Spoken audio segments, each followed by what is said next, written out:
कैसे हो। मेरा न्यू वीडियो में आप लोग का वेलकम है। फिर एक धमाका संग लेके आ चुका हूँ आप लोग के बीच में। जो भाई मेरे गाना को सुनते हो तो लाइक करें, कमेंट करें, शेयर करें दबा के।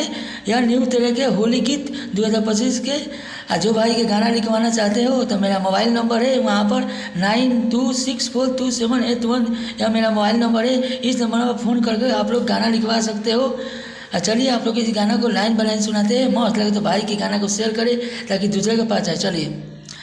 जब होली में सिंगार करेलू चाकू जैसन धार मारेलू। यहाँ दो बार गाना है। जब होली में सिंगार करेलू चाकू जैसन धार मारेलू। जब होली में सिंगार करेलू चाकू जैसन धार मारेलू।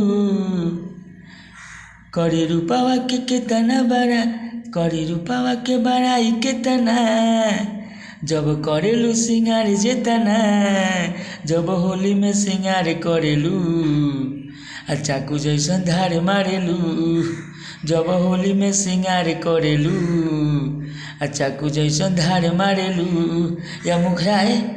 जब होली में सिंगार करेलू चाकू जैसन धार मारेलू। करी रूप के बड़ाई केतना, जब करेलू सिंगार जेतना। जब होली में सिंगार करेलू चाकू जैसन धार मारेलू।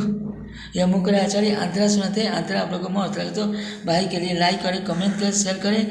और यह गाना को इतना शेयर करें इतना शेयर करें कि पूरा ऑल इंडिया में जाए गाना। चलिए अंतरा सुनाते हैं। कके होली में सिंगार रंग ले ले बा गुलाल, घरे घरे तू जालू हो। अभी बारू तू कुंवर बन तारू दिलदार, भइल बारू तू चालू हो। यहाँ दो बार गाना है अंतरा के दो बार। कके होली में सिंगार रंग ले ले बा गुलाल, घरे घरे तू जालू हो।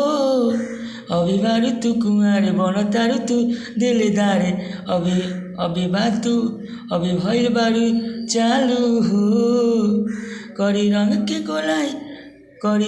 गोराई केतना, कर तारू सिंगार जेतना। यह अंतरा है। चलिए। जब होली में सिंगार करेलू चाकू जैसन धार मारेलू। जब होली में सिंगार करेलू चाकू जैसन धार मारेलू।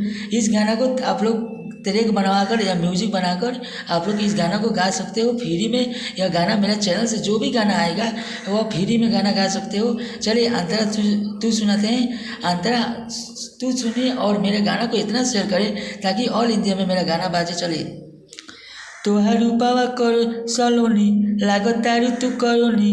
होली में मारे करवाई बुका, कहे बबलू बिजोरी आव रंग दिही झोल।